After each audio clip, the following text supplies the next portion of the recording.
It's a peaceful protest against the Nassau County Police Commissioner, Patrick Ryder. I don't need a permit. I'm not using any megaphones or doing anything of that nature. Right. Yeah, it's 100% necessary. I'm going to be out for 8 hours. I'm going to be here for a while, then I'm going to drive around. Why is he pulling in so fast? This is not an emergency. He can hurt somebody, and he's not even have his lights and sirens on. Look, he hired 17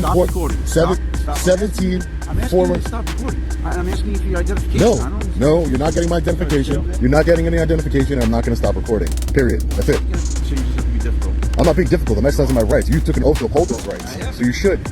You didn't take an oath to protect the... I'm asking you for your identification. And I'm telling you, no, it's my Fourth Amendment right not to identify myself to law enforcement. Okay. You know who I am. So for my safety, I'm going to pat you down, all right? I don't consent to any searches or seizures. So you do what you do. I'm not searching you. I'm going to pat you down to make sure you don't have any weapons. I don't consent to any searches or seizures. That's fine. All right? You got anything else on you? All right, in this video, we got Long Island Audit. He's out doing his thing, doing his First Amendment audit stuff. Police, love it or hate it, it is a constitutionally protected right, especially when he is in a public area. Unfortunately, not all citizens know this, and they like to call in the police to try to deal with what they think is wrong for people to be out videoing. So we got this officer coming up, trying to do kind of a consensual encounter with Long Island Audit and asking him for his ID and to stop recording. Now, he's asking, he's not telling him. So I think these are important distinctions to make right off the bat. However, like I said, it's a constitutionally protected right. It is in public, and he has a right to do what he is doing, just like the cop has the right to ask. However, one of the questions that I would pose in this is, why do you want him to stop recording?